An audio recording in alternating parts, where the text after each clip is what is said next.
Pronto, eu sou Pedro Mestre, nasci em novembro de 1983, sou natural da freguesia Santa Bárbara de Padrões, de uma localidade chamada Sete, e foi precisamente nessa aldeia, eu chamo aldeia, mas aqui a maioria das pessoas chamam de Monte da Sete, é assim que se referem aqui no concelho sobre aquela localidade.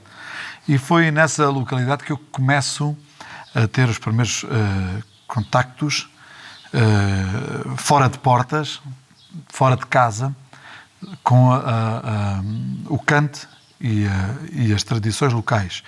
Uma aldeia pequena aqui da região tem muito essa forma de se viver muito natural, em que os mais velhos vão abordando questões mais de uma vida que tiveram que já não existe, que já não existia na altura. E eu fui ouvindo histórias, fui ouvindo pessoas, fui ouvindo modas, músicas, cantes, ligações a cada uma dessas músicas. E em casa, de certeza que no berço já ouvia e fui crescendo a ouvir a minha mãe cantar, principalmente. Porque a ideia que eu tenho é que ela sempre cantou enquanto criança, e ainda hoje acontece, e nasce naquele preciso lugar onde toda a envolvência da comunidade era limitada. Eu hoje consigo perceber isso, que as distâncias eram enormes, no sentido de que estar na aldeia, estar na Sete, era uma distância enorme de Castro Verde, que são relativamente 17 quilómetros. E nessa altura havia um distanciamento enorme sobre esta distância. E isso percebia-se nas conversas das pessoas, nas histórias e na vivência da população. Daí que quando eu fiz até na aldeia a quarta classe, porque a escola primária e havia muitas crianças, e eu fiz a primeira, segunda, terceira, quarta classe na aldeia. Depois passávamos para Castro Verde. E é nesse momento que eu entro numa turma de alunos em que alguns dos colegas faziam parte de um grupo coral infantil aqui em Castro Verde. Os Carapinhas, que na verdade era uma escola de cante, que o objetivo não era fazer um grupo coral propriamente dito, mas sim um espaço, uma iniciativa, um conjunto de pessoas que se preocupavam com a transmissão do cante já para as novas gerações nessa altura. E pronto, os meus colegas de turma faziam parte, alguns deles, e eu fiquei enquadrado na turma, e o gosto pela música e pelo canto e pela região e por as histórias e por tudo que envolvia aquilo que era a nossa comunidade, manifestei interesse em fazer parte, e foi aí que eu depois passei a ouvir com mais atenção a rádio local, que nos finais dos anos 80 tinha iniciado um programa, tinha iniciado também a sua transmissão, e a partir daí eu começo a ouvir, a partir dos microfones da rádio, o cante e a viola campaniça e a música da tradição de uma forma mais alargada a nível regional. E é dessa forma que eu tomo conhecimento da viola chamada campaniça, que havia na altura os dois últimos tocadores deste instrumento, o Manuel Bento e Francisco António, que eu, na verdade, fui provavelmente o primeiro e o último aluno deles, de maneira a que pudesse dar continuidade a um instrumento que eu ouvi-lo transportava-me a uma outra dimensão de um Alentejo que eu tinha a certeza, já com essa idade, eu tinha 9, 10 anos de idade, eu já percebia que, na verdade, aquela realidade que eles transmitiam com a forma de cantar deles, o próprio sotaque deles e as palavras que usavam, que já não existia. E eu, querendo saber mais do que era e o que tinha sido o Alentejo em tempos idos, fiquei completamente rendido à sonoridade da viola campaniça, à forma de cantar deles, tão genuína e tão única, que na verdade parecia até já existir no subconsciente aquela sonoridade. Pronto, resumindo que eu fazia parte da escola de canto, dos Carapinhas, a Rádio Castrense, a rádio local aqui em Castro Verde, e a Cortiçal, a Cooperativa de Informação e Cultura, dinamizavam estes grupos, os Carapinhas, as Camponesas e o trio de viola campaniça era um trio com 2 tocadores e uma cantadeira. E eu ouvi-os várias vezes na rádio e em algumas apresentações que fazíamos aqui em conjunto no Conselho, eles a manifestar preocupação e que não havia quem quisesse aprender a tocar viola campaniça, nem os familiares deles, sendo que eles já traziam da herança dos seus familiares aquela técnica de tocar uma viola muito peculiar, muito genuína, muito antiga daqui da região, que nessa altura ninguém sabia o que era uma viola campaniça. Ninguém conseguia referenciar de onde podia existir. E todos nós sabemos que quando se folclorizou o país, o Alentejo foi formatado, ou foi definido que cantamos a alentejana, cantam às vozes, os homens principalmente, as mulheres podem cantar, mas em casa, e vamos tentar aqui padronizar a questão. E pronto, até há documentos escritos e há uma justificação do porquê dos homens cantarem agarrados uns aos outros e se trajarem com a etnografia. Na verdade é tudo Estado Novo, isso foi tudo a pedido de e a cumprir ordens de. Não é? E pronto, e a partir desse momento a viola campaniça era algo que tinha que se esquecer, embora os mestres nunca referenciaram esta realidade para com a quase extinção da viola campaniça, mas sim o surgimento de outro tipo de instrumentos. Os harmónios, o mestre Manuel Bento até falava antes do harmónio, a grafenola, com já música gravada, os discos de pedra, e que iriam tirar lugar, ou seria, na altura, algo mais evoluído que pudesse animar qualquer evento, qualquer momento de festa, que qualquer motivo ou qualquer situação, data que pudesse ser vivida, era motivo de festa. Ou o Carnaval, ou antes o Reis, ou o Carnaval, ou a Páscoa, ou a Ascensão, ou a Primavera, ou os Santos Populares, ou o verão em si, ou a chegada das chuvas, ou a feira, ou os mercados. Tudo era motivo de festa. Tanto que a gente até costuma dizer que os homens bebem vinho quando estão tristes, quando estão alegres, quando estão aborrecidos, quando estão satisfeitos, quando têm dinheiro e quando não têm.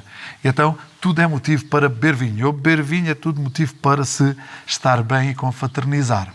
Pronto. E então, com o surgimento desse tipo de instrumentos, a harmónica, que aqui também lhe chamam de gaita de beços, também lhe chamam de realejo, também lhe chamam de gaita, também lhe chamam de flaita, que é tudo um instrumento só, que é aquele que é há uns que são diatónicos, outros não é por isso que a gente até lhe chama que são cromáticos, e a gente chama os diatónicos aqueles que são de vozes trocadas. É o linguajar aqui popular, é uma flaita ou uma harmónica de vozes trocadas. E então, foram instrumentos que foram surgindo, e o mestre contava que foram esses instrumentos que tiraram lugar à viola campaniça nos bailes. Porque a viola tinha sempre uma ou outra melodia que acompanhava para uma dança, ou até acompanhava os bailes cantados, as danças de roda dos Santos Populares, que era quando tinha uma dimensão maior, em que em qualquer recanto de uma rua se erguia um mastro e era decorado com todas as ervas de cheiro que há nesta altura do ano, a partir da primavera, e o povo cantava e dançava. E a viola campaniça, com um cordão às costas, ficava pendurado ao peito e o tocador tocava e dançava. Tem uma particularidade muito interessante, que era: o tocador recebia da sua namorada o cordão para pendurar a viola, e que até havia algum desafio das moças da altura a fazer o cordão mais bonito que o outro para oferecer ao tocador, e se fosse então um tocador novo e bonito, ainda mais bonito seria o cordão usado para segurar a sua viola. E pronto, e então eu tomo conhecimento do instrumento a partir da rádio local, e numa das nossas apresentações eu questionei os mestres que queria aprender a tocar viola campaniça, porque gostava muito de os ouvir, e o mestre Manuel Bento olhou para o tio e perguntou-me: você tem a certeza que quer aprender a tocar isto? Porque eles próprios se sentiam assim um bocadinho discriminados, porque era um instrumento ultrapassado. Mas ninguém gosta disto. De certeza que você quer aprender a tocar esta viola? E nunca deram muita importância. Eu fui para casa e disse à minha mãe: eu queria aprender a tocar viola. Queria aprender a tocar a viola campaniça com os mestres. Pois, mas eles moram lá tão longe, e como é que a gente vai lá, e como é que pode ser, e como é que não é? Isto é muito simples. O meu pai era imigrante na altura, na Suíça. E quando falei com ele, disse: olha, eu queria aprender a tocar viola campaniça. E na estação de Ourique, que é do outro lado do concelho, que na verdade são 27 km, 30 no máximo. Mas era uma distância enorme nessa altura. E atenção que não há muitos anos. Há para aí uns 27, 28 anos. E então, pronto, sim senhora, então vamos lá. E a minha mãe tinha acabado de tirar a carta, estava assim um bocadinho de terra ainda com o volante, e lá fomos. E a sorte foi que a minha madrinha, a Evangelina Torres, que era na altura ensaiadora do grupo infantil, os Carapinhas, e eu passei a chamar madrinha de cante. Não quer dizer que existam madrinhas de cante, embora nós devemos nos classificar como tal, porque há muita gente com que se aprende coisas que hoje não se valorizam, porque na verdade a dimensão da coisa foi aumentando e foi-se distanciando o relacionamento entre as pessoas e o respeito por aquele que é um detentor de saber, por aquele que é alguém que conhece, na verdade, a arte e a cultura. E eu, por um grande respeito, passei a chamar a essa senhora madrinha de cante. E hoje a proximidade é enorme, como se fôssemos de família. E eu passei a ser mais um neto dos mestres tocadores de viola campaniça, infelizmente já falecidos. O mestre Manuel Bento, se fosse vivo, hoje teria 97, 98 anos, e o tio dele teria 91. O tio era mais novo que o sobrinho. Há essa história que vocês já devem de saber. Perdão. Então, passo a ir todas as semanas à Estação de Ourique, que é um lugar aqui no concelho de Castro Verde, mas é Ourique-Gar, assim como a estação que serve Castro Verde está no concelho de Aljustrel. Não percebo porquê, mas é assim que está. E a estação que serve Ourique, ou que dá o nome da Vila de Ourique e de um outro concelho, está no concelho de Castro Verde. Está assim um bocadinho trocado, mas isto são aquelas coisas que ninguém entende e não vale a pena. E então deslocava-me lá e pronto, era assim um ensopar de informações, de conhecimentos, era um aprendizado completo desde o momento que chegava até o momento que saía. Por tudo e mais alguma coisa. Primeiro porque admirava-os muito, principalmente o tio, porque ou antes de os admirar, eu estava apaixonadíssimo por aquilo que era a arte que eles conheciam, por aquilo que eles transmitiam quando cantavam. Uma coisa tão natural, pegar numa viola e tocar e começar a cantar, mas o sotaque, a pronúncia, o dialeto deles, a forma deles comunicarem, que era tão genuína que eu estava completamente rendido. Então tudo aquilo que eles diziam, tudo aquilo que eles falavam, eu ficava só a receber informação. E pronto, 2 meses e pouco depois eu estava a tocar com eles. E foi uma fase muito bonita, foi um momento muito importante para mim, porque a viola campaniça entra na minha vida, eu ia dizer que entra na vida da Viola, mas foi o contrário. Ela entra na minha vida e transformou-me. E eu deixei de ser aquela criança que era somente apaixonada. Deixei de ser uma pessoa que já nessa altura, com 9 anos de idade, 10 anos de idade, a realizar sonhos.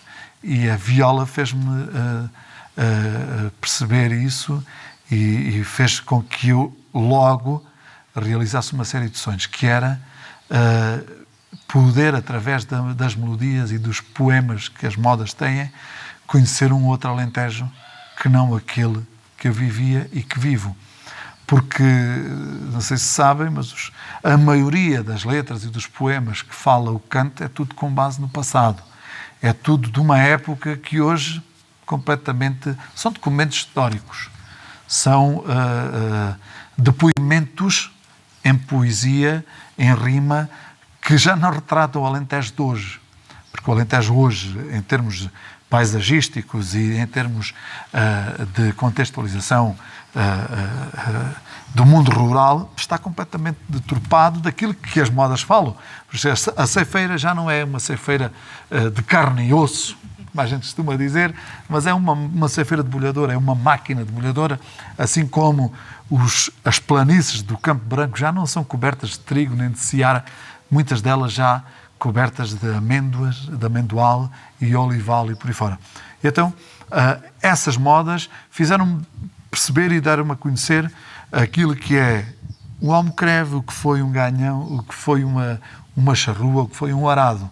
E pronto, na verdade, isto, para responder uma pergunta, dei uma resposta quase a várias perguntas, que é como é que foi o meu princípio com toda esta questão ligada à terra. E a partir daí transforma-me numa pessoa preocupada, porque quase que herdei também aquilo que eram as preocupações dos meus mestres, daqueles que me ensinavam, que era o que fazer para prolongar a vida de uma viola que já herdei do meu avô. E eles diziam que quando eu morrer, o meu conhecimento morre comigo. E eu tenho a certeza que qualquer um dos dois, eles morreram muito mais felizes e não tiveram, de modo algum, uma pena maior por terem partido para outra vida, porque eu tive o privilégio de viver muito... O privilégio, é preciso perceber que a palavra privilégio nem todos a podemos citar da mesma forma. Eu tive o privilégio de viver muitas coisas com eles, muitos momentos agradáveis de confraternização e de trocas de conhecimento, porque cada conversa que tínhamos havia sempre a aprender com aquelas pessoas. E felizmente que ainda há muita gente no Alentejo que tem muito para nos ensinar. É só conversarmos com eles um bocado e percebemos que estamos a aprender. E então eu tenho a certeza que para eles, a partida deles, que eles, sendo já umas pessoas muito mais velhas que os meus pais até, tinham alguma mágoa de não deixar o conhecimento para alguém. E isso aconteceu. Eles diziam que, na verdade, o Pedro é que sabe o que é a viola campaniça. Eles fartavam-se de dizer isso em vários lugares onde íamos. Ao São Manuel, diga lá o Pedro que diga que ele sabe. E às tantas, isto aqui com um bocadinho de modéstia à parte, né? Eu acho que eles viram que, na verdade, havia alguém ali que sentiu o mesmo que eles em relação à viola, em relação ao canto e em relação às tradições. E foi assim que despontou aquilo que eu sou hoje e a situação inverteu-se. Eu, com 14, 15 anos, é que incentivava os mestres a ir tocar. E é que pedia, vamos, vocês têm que vir comigo, nós temos que tocar, nós temos que mostrar, nós temos que estar neste festival, nós temos que estar no outro. Mas eu já não tenho idade para isso, mas eu não posso porque eu tenho a azeitona para apanhar, mas temos que ir. Porque se não formos, eu sozinho não sou nada. E havia os encontros espontâneos de cantadores de improviso, e eu ia com eles e acompanhava-os a tocar noites inteiras, a tocar de improviso, sempre a mesma coisa, e um cantador, e outro, e outro, e outro, e outro, e outro, e outro, e outro, e aquilo nunca mais tinha fim. Porque, na verdade, aquilo não era um espetáculo, não era um canto para agradar a alguém, era um canto para alimentar os cantadores e os envolvidos, que é algo que hoje nós temos vindo a perder. Porque eu não tenho que cantar, ou eu não devo cantar só para agradar a quem me escuta. E se não houver ninguém para me escutar, eu já não canto. É precisamente o contrário. Eu tenho que cantar para agradar e alimentar a minha alma, aquilo que eu sou. Porque assim é que eu faço aquilo que gosto. Se eu tiver porque eu até nem gosto muito de cantar para que me ouçam. Eu ou o percurso tem que passar por aí. Porque se não cantarmos e se não adaptarmos aquilo que fazemos a um espetáculo para dar a conhecer aquilo que na verdade existe, não conseguimos fazê-lo. E então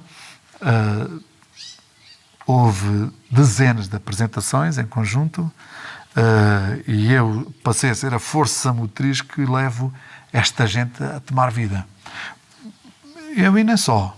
Há muito mais gente aqui em Castro Verde que teve um papel importantíssimo, desde o Executivo da Câmara Municipal, da altura, como citei há pouco, a Rádio Local, a Cortisol e outras associações que, de uma forma ou de outra, num momento ou em outro, iam dando força a que este movimento cultural que renasceu a partir aqui de Castro Verde, principalmente a viola campaniça, porque nessa altura os grupos corais estavam bons de saúde, não havia pandemias a proibir as pessoas de estarem juntos para poderem cantar, e então as pessoas sentiam que, na verdade, aqui temos uma realidade musical completamente diferente do que é a região, que tivemos a sorte de a recuperar. Foi precisamente a questão da viola campaniça, do canto de improviso, que até há bem pouco tempo o Alentejo são homens que cantam às vozes. Pronto, e eu passei a dinamizar grupos corais, passei a dinamizar oficinas de viola campaniça, oficinas de canto alentejano, no modelo que a maioria dos cantadores achavam que não resultava, que não fazia sentido nenhum. Agora, ir daqui para um festival em São Pedro do Sul, ou no Porto, ou em Bragança, num festival, e ter lá um cantador com uma casa cheia de pessoas a querer saber o que é o canto do Alentejo. Porque é que eles não... Isso não fazia sentido, porque, na verdade, consideravam que estava a deturpar o que era o canto. Porque um cantador só, como é que é possível? Não, esse cantador não vai formar um grupo coral em qualquer uma outra parte do país. Vai simplesmente afirmar e mostrar que existe esta realidade no Alentejo, que é assim no Alentejo. Não é aquilo que querem mostrar do Alentejo, porque depois há uma altura em que começam a querer fazer ver que o Alentejo, na verdade, tem um acordeão, tem uma viola, ritmo, tem um baixo, tem uns tambores, uns ferros, umas coisas, e aquilo é que é o canto alentejano. Porquê? Porque tinha despontado o passarinho às 4 da madrugada. Na verdade, isso já seria uma experiência para projetar o Alentejo enquanto uma região que também tem um movimento cultural e musical. Mas não era só isso. Era muito mais. Era algo lá muito para trás, que depois eu começo a debravar batalhas e a tentar chegar a lugares onde eu, por um motivo ou por outro, percebi que, na verdade, também existiu esta realidade. E, contrariamente àquilo que se diz hoje, que ainda se diz e ainda se afirma que o Alentejo canta e mais nada. E um Alentejo que, à partida, é todo de extrema esquerda e depois afirmam de pé firme uma iniciativa de extrema-direita. Mas aqui já estamos a entrar em política, que não tem nada a ver com isso, e nem percebo de política. Só que é de todo real esta questão. Os grupos corais, aquele tipo de formação é Estado Novo, é fascista. E o Alentejo é uma região que, ou foi uma região antifascista. E como é que depois aceitam? Porquê? Porque as pessoas se revêem naquela iniciativa, naquela forma de ser e de estar. Porquê? Porque a taberna onde o copo de vinho trazia lugar ao cante deixa de existir. E então, se não tem acontecido esse tipo de formações para o cante, hoje era completamente passado. Porque quem manteve vivo até há bem pouco tempo o cante, e foram décadas a manter vivo homens, cada formação de 20, 30 homens, a cantar todas as semanas em ensaios, a fazer apresentações de intercâmbio entre grupos corais. O grupo da aldeia tal faz um aniversário, convida os grupos vizinhos, lá vão. E foi esse movimento que durante muitos anos manteve o cante vivo naquela geração e numa faixa etária entre os 60 e os 80. Daí para baixo, o cante era algo depreciativo, que eles referiam-se ao cante de uma realidade completamente ultrapassada e que não nos identificamos com ela. E pronto, e muita água correu, muitas vozes cantaram, muitas delas ficaram pelo caminho, porque a idade vence tudo. O que é certo é que começa a surgir um movimento, e eu também nessa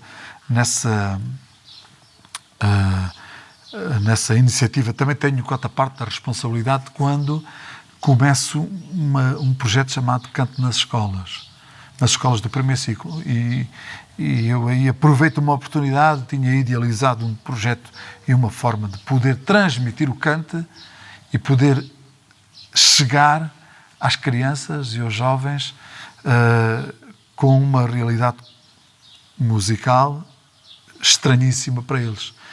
E as escolas era, sem dúvida, o lugar certo para...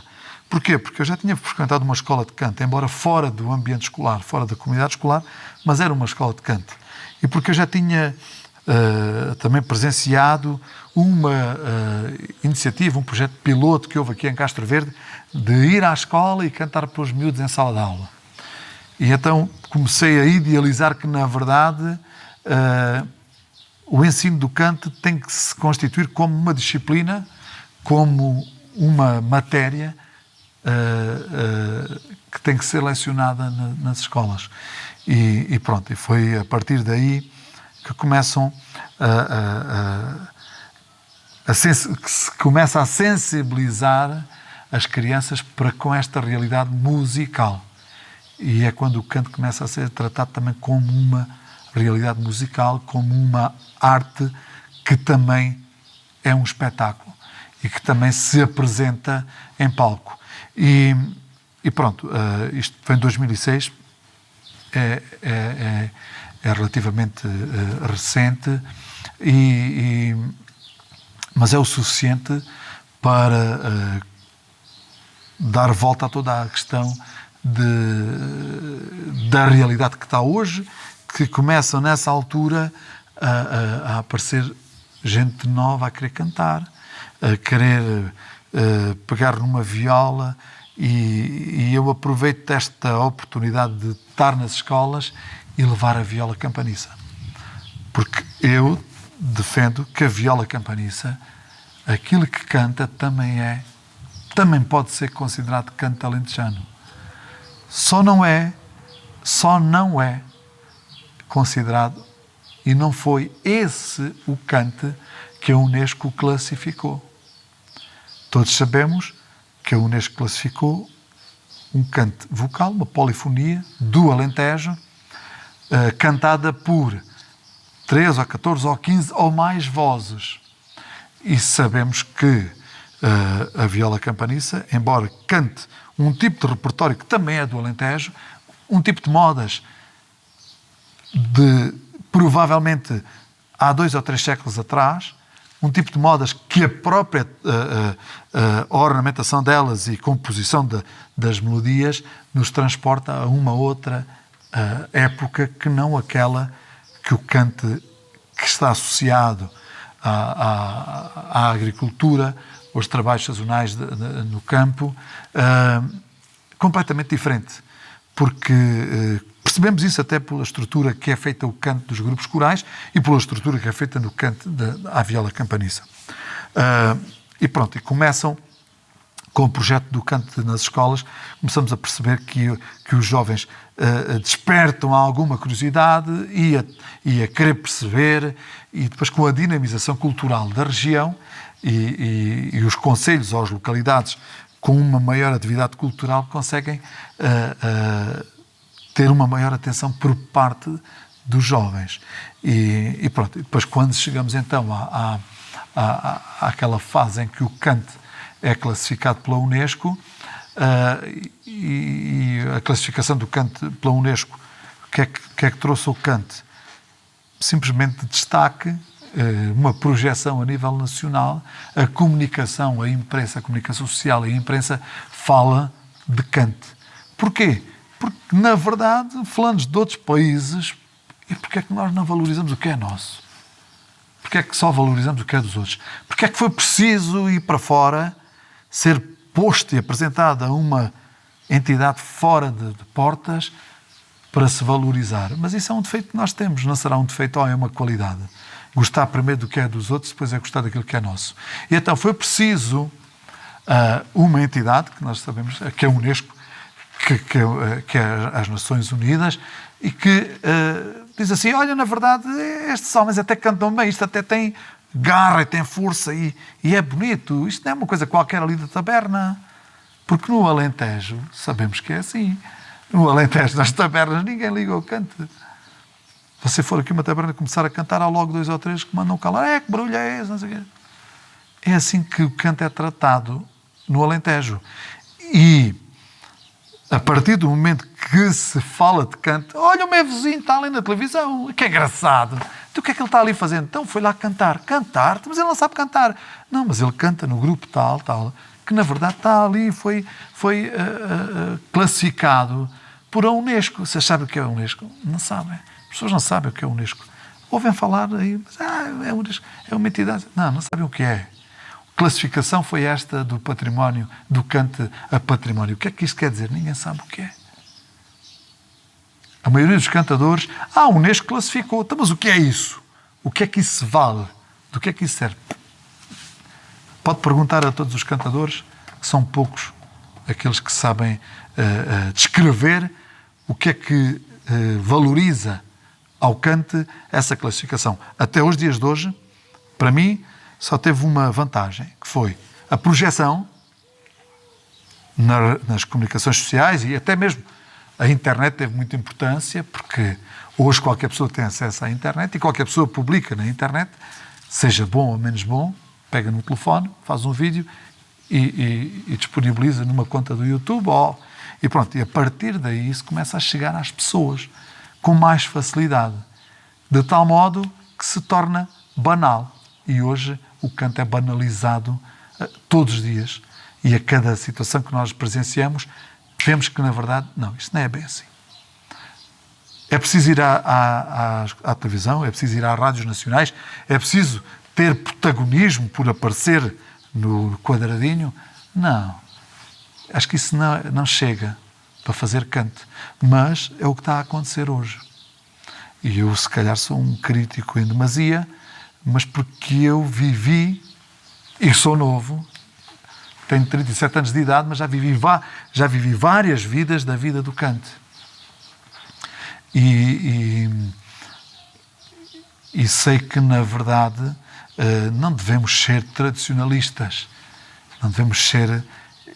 Eu até não sou, porque se forem estudar aquilo que é o meu trabalho, se forem pesquisar o que é o meu trabalho, percebem que, na verdade, eu não sou tradicionalista. Porque depois faço coisas e apresento coisas que não têm nada a ver com a tradição daquilo que é a região. Mas para mim está bem definido o que é cante, o que não é cante, o que é viola campaniça, o que é cantar em Castro Verde, o que é cantar em Almodóvar, o que é cantar em Beja, e o que é cantar em Serpa e por aí fora. Porque se dividirmos o Alentejo, eu consigo padronizá-lo todo com formas de cantar que cada um tem. Há tradições aqui em Castro Verde que não há noutras localidades e vice-versa. E nós não podemos banalizar a coisa de modo a que eu cheguei aqui e eu sou do Alentejo, estou na televisão e vou cantar canto. E depois canto uma canção qualquer e aquilo é canto para que toda a gente nos escuta. E isso hoje está a acontecer. E hoje estamos a deixar de perceber o que é o meu sotaque, se eu tenho sotaque aqui de Castro Verde, ou se tenho de Santa Bárbara de Padrões, ou se não tenho sotaque. E ao perdermos isto, perdemos um bocadinho a nossa origem, e ou fazermos outras coisas, como, por exemplo, cantar um fado e dizer que é canto, e toda a gente acredita que aquilo que é canto, porque alguém disse que era canto. Daí que fazem falta lugares como este Centro de Artes, que eu tenho a intenção, não tenho a certeza que quem vier para cá vai preservar um pouco daquilo que é Castro Verde, culturalmente falando. Porque se não o fizer, é mais um, como tantos outros, que existem só para dizer que existe. Há uma diversidade muito grande, não é? E é preciso preservar essa diversidade. O que é que era, na sua visão, o que é que achava? Há uma coisa que é muito importante perceber, é que há muita coisa que nós não conseguimos preservar, como, por exemplo, o dito sotaque, porque há muita influência hoje. Nós temos crianças que falam português do Brasil, com sotaque do Brasil. Há muitos. Estou a falar de miúdos de primeiro ciclo, até do pré-escolar. Eu trabalho com crianças. E porquê? Porquê é que está a acontecer esta realidade? Porque eles vivem em frente a um aparelho chamado telemóvel ou internet. Eles vivem aquilo que a internet tem para ver. E a maioria dos documentários, vídeos, bonecos, que eles até chamam de desenhos animados, há aqueles fulanos que fazem fortunas com vídeos patéticos na internet, e a maioria são do Brasil. Então aquela é a influência que eles têm. E a influência que eu tive foi de uma aldeia com 300 habitantes. Então eu não quero que a maioria das crianças se isolem numa aldeia. Mas se calhar era de todo importante que os pais e avós dessas crianças lhe dessem atenção, falassem com eles, lhe mostrassem, na verdade, olha, o avô canta assim, ouve lá um bocadinho com o avô. Mas não. Isso não está a ser feito, esse papel já não é feito da mesma forma. O meu avô punha-me ao colo dele e cantava. Se eu quisesse estar ali, estava, se não quisesse ia-me embora. Mas ele, assim que me apanhava, a gente punha-me ao colo e cantava. A minha avó mandava-me chamá-lo à taberna. Vai lá chamar o teu avô à taberna, que são horas de almoço. E ele, se por acaso estivesse com alguns colegas que estivessem a cantar a moda, passava a hora do almoço, ia do lanche, ia do jantar e não saía de lá. E eu, se por acaso tinha algum gosto em estar com ele, eu ficava ali com ele. Mas também não havia telemóveis. Não havia internet. Não havia. E eu pareço um velho a falar, não é? Porque eu acho até que tenho uma alma velha num corpo quase velho. Mas pronto. E então, o que era preciso fazer, na verdade, eu faço um pouco disso. Eu, com o Canto nas Escolas e o projeto Canto nas Escolas, feito por mim, e nem só, abordamos temáticas que o canto fala, que eu aprendi no dia-a-dia, que hoje não se aprende. Como, por exemplo, o nome das árvores. E sabemos que o canto fala muito a natureza, canta muito a natureza, e aquilo que temos no nosso dia-a-dia. Os poetas populares escrevem sobre aquilo que existe no dia-a-dia. E então, eu ainda me impressiona se eu cantar uma música que fala da oliveira e os meus alunos me dizerem que o fruto da oliveira não é a azeitona. Como dizem provavelmente os espanhóis, é a oliva. Não é a azeitona.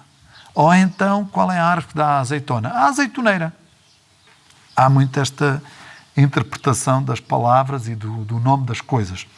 Assim como, por exemplo, crianças que vivem numa aldeia como eu vivi e que saem pouco dela, pelo menos até àquela idade dos 9, 10 anos, e não sabem o que é um limoeiro. E vivem todos os dias debaixo de um, brincam todos os dias debaixo de um. E isto não é eles que têm a culpa.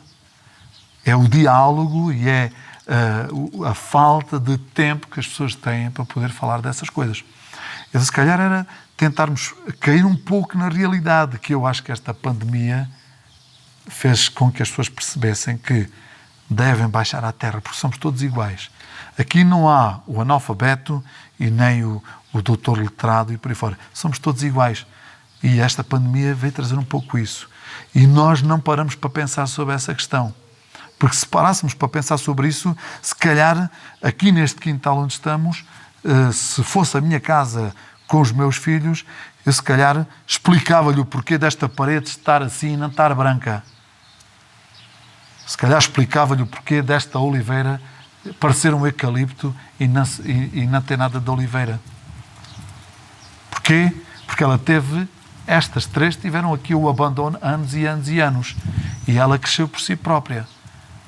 Porque se fosse uma oliveira tratada por um homem conhecedor, tinha feito dela uma árvore baixinha para poder tirar o fruto, e fruto esse que tem uma florzinha que até causa alergias. Se a gente tiver problemas desses, é das mais prejudiciais. Mas essa fruta vai dar lugar a um caroço que vai crescer com uma nata que transforma a azeitona. E então estas coisas parecem ser banais. Quer ver aquela que está ali, ninguém sabe. Porque eu não preciso saber. Eu só preciso perceber é que tenho um telemóvel e tenho que mostrar, fazer aqui uns vídeos toque-toques, umas coisas dessas, e ser feliz assim desta maneira. É uma outra época. Mas nunca devo perceber e renegar as minhas origens. E em relação a isso, depois tenho que referir, de certeza, as comunidades de etnia cigana, principalmente, que são muito preservadores da forma de viver deles. Que não são todos iguais, e assim como também, nós também não somos. Mas o que é certo é que existem regras que deviam se manter. E eu acredito que com esta questão do cante, há regras que devem ser mantidas. Como, por exemplo, aquelas que fazem com que surja cante. Você não canta só por cantar. Eu tenho uma boa voz, agora começo aqui a soltar palavras com intuições e notas que eu entendo e estou a fazer cante. Não é só isso. Há regras e há uma base para definir o que é cante e o que não é. E é isso que a gente deve tentar transmitir às pessoas, que é aquilo que eu tento fazer nas minhas aulas de cante. E diferenciar o que é um fado, o que é uma música, o que é uma canção e o que é uma moda. E pronto, e vocês agora eu vou acabar esta conversa e vocês vão dizer assim: você é um tradicionalista purista daqueles que todos querem ver por as costas. Não, eu faço a tradição todos os dias. Todos os dias a tradição nasce. E é isso que a gente precisa perceber. Agora, temos que beber todos os dias água, não temos? Devíamos beber água todos os dias, várias vezes ao dia. E eu vou muitas vezes à fonte beber essa água e para conseguir chegar mais além fui fazer muitas coisas. Até mesmo de aspecto visual, até mesmo de apresentação para sair da terra para fora, para ser aceito fora de portas.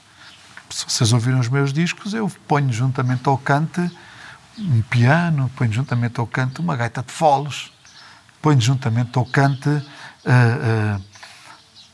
sonoridades que nada têm a ver com o Alentejo. Mas, no meu entender, daquilo que eu ouço de todas essas sonoridades, elas encaixam-se. A fusão é perfeita. E evoluindo dessa maneira, ou trazendo para o cante essas sonoridades, eu consigo conquistar depois um espaço, mesmo curto que seja, numa rádio nacional, numa rádio pública nacional, uma rádio privada nacional, e se eu conseguir chegar lá, eu faço com que a audiência, o auditório daquela rádio ouça aquilo que é da minha região, aquilo que é meu, de um Alentejo que eu defendo e que me dá orgulho de pertencer. E pronto, e é preciso contornar uma série de obstáculos para conseguir fazer com que o canto tenha sido classificado por uma entidade que nem sequer tem nada a ver com o Alentejo. O que é o Alentejo? Isto é assim, o que é que se faz lá? Canta-se lá na taberna. Não, não se canta na taberna. Cantou-se na taberna. Agora, quando se canta na taberna é porque alguém pede, porque está aqui esta pessoa que é de fora e quer ouvir o canto. Deixa de haver o tal canto espontâneo. Aqueles momentos que eu nasci neles e que saía à porta da rua e ouvia os homens a cantar na taberna. E a palavra a correr até perto deles. Estás aqui com quem? Não podes estar aqui ao pé da gente. Está aí o meu avô. Está aí o meu vizinho. E eu estava ali perto deles porque tinha 7 ou 8 anos. E alguém que tem que tem uma intervenção muito direta, não é? Quem dá aulas e vai às escolas, qual é o retorno que tem? Se de facto é essa visão tão pessimista de que ninguém vai continuar com o canto ou com a viola? Ou... Não, eu tenho a certeza que vão continuar, só não vão é da forma mais correta de o fazer. Agora, eu quando vou à escola eu não vou formar cantadores. Eu não estou ali para formar cantadores. Eu estou ali para lhe dar a conhecer que existe um canto nosso. Daqui de uma terra que é nossa, que é sua, que é minha, que é dos meus alunos. E então, sensibilizando para com esta realidade, o que é que eu consigo fazer? Consigo que de centenas de alunos possam surgir alguns com aptidão para. Possam surgir muitos deles que se manifestem a título de ter algo que eles têm aptidão para e que são valorizados de uma outra forma no que diz respeito ao sucesso escolar. Alunos que a escola não lhes diz nada e que a atividade lúdica e que a dimensão daquela matéria os fez mostrar e apresentar que, na verdade, também têm capacidades. Há muitos alunos com dificuldades. Há muitos alunos que têm medo da escola. E por vezes, iniciativas como o Canto nas Escolas faz com que essas crianças, esses alunos, se possam valorizar a si próprios e que possam receber da parte dos professores algum apoio no sentido de que não tens aptidão para a matemática, mas és um excelente cantador, podes ser um excelente músico. E sensibilizar para criar público para aquilo que é a música e a cultura. Porque eu tive alunos que nem sabiam o que é canto alentejano, mas o que é isso? De onde vem? Está mesmo aqui ao nosso lado e nós não o vimos. E então, as minhas aulas, fazemos uma contextualização de tudo aquilo que possa falar um poema de uma moda, damos a conhecer nomes e termos usados na região, e depois é a melodia, que é aquilo que é mais fácil no meio de tudo, porque a música popular tem muito disso, é muito, por aqui umas aspas, é muito básico, e é por imitação. A transmissão oral acontece nessa questão mais da música e musical da matéria.